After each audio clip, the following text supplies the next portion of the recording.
ਹਰਜੋਤ ਭਾਜੀ ਇੱਕ ਹੋਰ ਜਿਹੜੀ ਚੀਜ਼ ਇਸ ਵੇਲੇ ਸਾਰਿਆਂ ਨਾਲੋਂ ਜ਼ਿਆਦਾ ਟਰੱਕਿੰਗ ਦੇ ਵਿੱਚ ਬੋਦਰ ਕਰ ਰਹੀ ਹੈਗੀ ਆ, ਉਹ ਕਰ ਰਹੀ ਹੈਗੀ ਆ ਕਾਰਗੋ ਥੈਫਟ ਦੀ।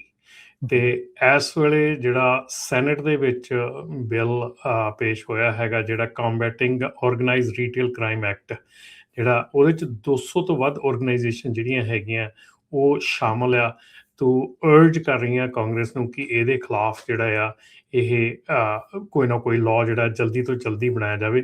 $18 ਮਿਲੀਅਨ ਐਵਰੀ ਡੇ ਦੀ ਥੈਫਟ ਜਿਹੜੀ ਹੋ ਰਹੀ ਹੈਗੀ ਆ, ਕਾਰਗੋ ਥੈਫਟ। ਔਰ ਇਹ ਦੱਸਦੇ ਆ ਕਿ ਸਾਡੀ ਕਮਿਊਨਿਟੀ ਜਿਹੜੀ ਆ ਇਸ ਚੀਜ਼ ਦੇ ਵਿੱਚ ਕਿਤੇ ਨਾ ਕਿਤੇ ਬਹੁਤ ਹਿੱਸੇਦਾਰੀ 'ਚ ਆ ਰਹੀ ਆ। ਖਾਸ ਕਰਕੇ ਜਿਹੜਾ ਡਾਊਨ LA ਦੇ ਵਿੱਚ ਹੈਗਾ, ਮੈਨੂੰ ਕੱਲ੍ਹ ਵੀ ਕੰਪਨੀ ਦੀ ਕਾਲ ਆਈ ਸੀਗੀ ਫੀਨਿਕਸ ਤੋਂ ਕਿ ਉਹਨਾਂ ਦਾ ਲੋਡ ਜਿਹੜਾ ਆ ਉਹ ਆਪਣਾ ਸ਼ਾਇਦ ਇਸ ਵੇਲੇ ਸਰਫੇਸ ਕਰ ਰਹੀ ਹੋਵੇ। ਉਹ ਜਿਹੜੀ ਆ ਵੀਡੀਓ ਆ ਮਤਲਬ ਸੋਸ਼ਲ ਮੀਡੀਆ ਦੇ ਉੱਤੇ ਕਿ ਜਿਹਦੇ ਵਿੱਚ ਉਹਨਾਂ ਦੀ ਕੰਪਨੀ ਦੇ ਸਟਿੱਕਰ ਲਾ ਕੇ ਤੇ ਲੋਡ ਜਿਹੜਾ ਆ ਉਹ ਚੋਰੀ ਕਰ ਰਿਹਾ ਸੀਗਾ, ਉੱਥੋਂ ਲੈ ਕੇ ਜਾ ਰਿਹਾ ਸੀਗਾ ਯਾਰਡ ਟੂ ਯਾਰਡ। ਔਰ ਇਹਦੇ 'ਚ ਹੈਰਾਨੀ ਵਾਲੀ ਗੱਲ ਇਹ ਆ ਜੀ, ਉਹਨਾਂ ਵੱਲੋਂ ਦੱਸਿਆ ਗਿਆ ਕਿ 2 ਹਫ਼ਤੇ ਪਹਿਲਾਂ ਉਹ ਡਰਾਈਵਰ ਜਿਹੜਾ ਸੀਗਾ ਉਹ ਕਿਸੇ ਹੋਰ ਲੋਡ ਚੋਰੀ ਦੇ ਮਾਮਲੇ 'ਚ ਫੜਿਆ ਗਿਆ ਸੀਗਾ। ਪੁਲਿਸ ਨੇ ਉਹਨੂੰ ਲੈ ਕੇ ਛੱਡਤਾ ਤੇ ਉਹ ਮੁੜ ਕੇ ਫਿਰ ਦੁਬਾਰਾ ਜਾ ਕੇ ਅਗਲਾ ਲੋਡ ਚੋਰੀ ਕਰਨ ਲੱਗ ਗਿਆ। ਸੋ ਇਹ ਚੀਜ਼ ਜਿਹੜੀ ਆ ਯਾਰ, ਮੈਂ ਮਤਲਬ ਕਿ ਸਮਝ ਨਹੀਂ ਆ ਰਹੀ ਕਿ ਤੁਸੀਂ ਇਹ ਸੋਚੋ ਕਿ ਹੁਣ ਆ ਜਿਹੜਾ ਇੱਕ ਹੋਰ ਆਪਣਾ ਡਰਾਈਵਰ ਆ ਜਿਹੜਾ ਡਰੱਗਸ ਦੇ ਵਿੱਚ ਫੜਿਆ ਗਿਆ, 75 ਈਅਰਸ ਦੀ ਜਿਹੜੀ ਆ ਉਹਨੂੰ ਕੈਦ ਹੋਈ ਆ। ਤੁਸੀਂ ਇਹ ਦੇਖੋ ਵੀ ਉਹਦੀ ਲਾਈਫ ਕਿੱਥੇ ਗਈ। ਜਾਂ ਇਹੋ ਜਿਹੇ ਕੰਮ ਕਰਨ ਲੱਗਿਆ ਤੁਹਾਨੂੰ ਲੱਗਦਾ ਕਿ ਇਹ ਜਿਹੜੀ ਲਾਈਫ ਆ ਇਹ ਤੁਸੀਂ ਐਡੀ ਚੀਪ ਤਰੀਕੇ ਦੇ ਨਾਲ ਹੀ ਇਹਨੂੰ ਵੇਸਟ ਕਰਨਾ ਆ? ਮਤਲਬ ਹੈਰਾਨੀ ਹੁੰਦੀ ਆ। ਔਰ ਇਹ ਜਿਹੜਾ ਇਸ ਵੇਲੇ ਟ੍ਰੈਂਡ ਚੱਲ ਰਿਹਾ ਹੈਗਾ ਚੋਰੀ ਦਾ ਜਾਂ ਇਸ ਚੀਜ਼ ਦਾ, ਇਹ ਟ੍ਰੈਂਡ ਜਿਹੜਾ ਬਹੁਤ ਜ਼ਿਆਦਾ ਗਲਤ ਚੱਲ ਰਿਹਾ ਭਾਜੀ ਜੀ। ਕੱਲਾ ਆਪਣੇ ਨਹੀਂ, ਹੋਰ ਵੀ ਇਹ ਤੁਸੀਂ ਦੇਖੋ ਵੀ ਐਜ਼ ਏ ਅਮਰੀਕਨ ਸਿਟੀਜ਼ਨ ਸਾਡਾ ਸਾਰਿਆਂ ਦਾ ਫਰਜ਼ ਬਣਦਾ। ਜੇ ਆਪਾਂ ਅਮਰੀਕਾ ਨੂੰ ਇੰਡੀਆ ਜਾਂ ਬੰਗਲਾਦੇਸ਼ ਜਾਂ ਪਾਕਿਸਤਾਨ ਨਹੀਂ ਨਾ ਬਣਨਾ ਚਾਹੁੰਦੇ, ਦੇਖਣਾ ਚਾਹੁੰਦੇ, ਤੇ ਸਾਨੂੰ ਐਜ਼ ਏ ਅਮਰੀਕਨ ਸਿਟੀਜ਼ਨ ਜਿਹੜੀ ਸਾਡੀ ਡਿਊਟੀ ਆ ਉਹ ਸਾਨੂੰ ਨਿਭਾਉਣੀ ਚਾਹੀਦੀ ਆ। ਜੇ ਕੋਈ ਗਲਤ ਕੰਮ ਕਰਦਾ ਉਹ ਜਿਹੜੀਆਂ ਵੀ ਗਵਰਨਮੈਂਟ ਅਥਾਰਟੀਜ਼ ਉਹਨੂੰ ਦੱਸਣਾ ਚਾਹੀਦਾ। 8 ਜਾਣੇ ਜਿਹੜੇ ਆ ਉਹ ਗਲਤ ਜਿੱਦਾਂ ਇੰਪਰਸਨੇਟ ਕਰ ਰਹੇ ਸੀ ਵੀ ਸਾਡੇ ਕੋਲ ਲੈਜੀਟੀਮੇਟ ਟਰੱਕਿੰਗ ਕੰਪਨੀ ਆ, ਤੇ ਉਹਨਾਂ ਨੇ $5 ਮਿਲੀਅਨ ਦਾ ਸਮਾਨ ਚੋਰੀ ਕੀਤਾ। ਸੋ ਉਹਦੇ 'ਚ ਸਾਰੇ ਮੈਨੂੰ ਲੱਗਦਾ ਵੀ ਰਸ਼ੀਅਨ ਮੂਲ ਦੇ ਆ। ਕੋਈ ਖਾਸਨੋਵ ਆ, ਕੋਬੀਲੋਵ ਆ, ਬੋਰੋਵਿਰਦੇਵ, ਇਸਮੋਲੋਵ, ਮਾਰਡੋਵ, ਇਹ ਉਹਨਾਂ ਦੇ ਨਾਂ ਆ। ਕਹਿੰਦੇ ਵੀ ਇੱਕ ਲੈਮ ਦਾ ਉਹਨਾਂ ਨੇ ਲੋਡ ਚੋਰੀ ਕੀਤਾ 1,65,000 ਦਾ ਨਿਊ ਜਰਸੀ 'ਚ, ਚੀਜ਼ ਦਾ 4,32,000 ਦਾ, ਬੀਫ ਦਾ 2,95,000 ਦਾ, ਕਾਪਰ ਦਾ 2,66,000 ਦਾ, ਸਿਗਰਟਸ ਦਾ 7,09,000 ਦਾ ਵਰਜੀਨੀਆ 'ਚ।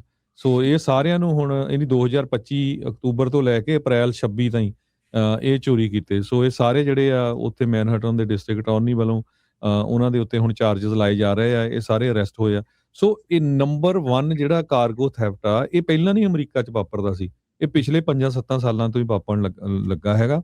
ਪਹਿਲਾਂ ਕਿਤੇ 1000 ਚੋਂ ਇੱਕ ਇੰਸੀਡੈਂਟ ਹੋਵੇ, ਹੁਣ ਤਾਂ ਬਹੁਤ ਵੱਡੀ ਇਹ ਜਿਹੜੀ ਮੇਜਰ ਪ੍ਰੋਬਲਮ ਆ ਇੰਸ਼ੋਰੈਂਸ ਕੰਪਨੀਆਂ ਦੇ ਲਈ ਵੀ ਵੀ ਉਹ ਫਿਊਚਰ ਦੇ ਵਿੱਚ ਕਰਨ ਕੀ।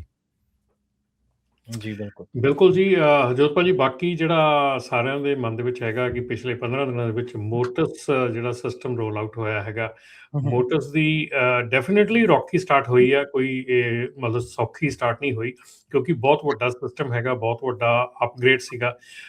ਇਹਦੀ ਜਿਹੜੀ ਰੋਲ ਆਊਟ ਹੈਗਾ ਆ ਕਿਤੇ ਨਾ ਕਿਤੇ ਰੌਕੀ ਸਟਾਰਟ ਹੋਈ ਆ। ਉਹਦੇ ਵਿੱਚ ਕਾਫੀ ਅੜਚਣਾਂ ਆ ਰਹੀਆਂ, ਪ੍ਰੋਬਲਮਸ ਆ ਰਹੀਆਂ ਹੈਗੀਆਂ ਲੋਕਾਂ ਨੂੰ।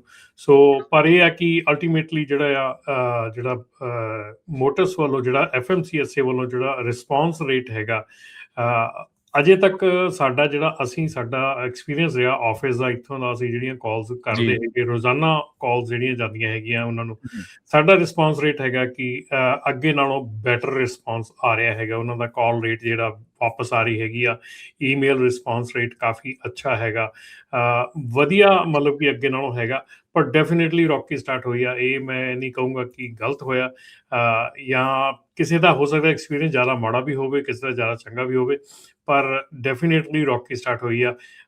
ਪਰ ਸਿਸਟਮ ਜਿਹੜਾ ਰੋਲ ਆਊਟ ਹੋ ਗਿਆ। ਤੇ ਹੁਣ ਜਿਹੜਾ ਨੈਕਸਟ ਸਟੈਪ ਸੀਗਾ ਉਹ FMCSA ਨੇ ਇੱਕ ਦਿਨ ਅਨਾਊਂਸ ਕੀਤਾ ਸੀਗਾ, ਪਰ ਉਹ ਨੈਕਸਟ ਡੇ ਉਹਨਾਂ ਨੇ ਅਜੇ ਹੋਲਡ ਤੇ ਪਾਤਾ।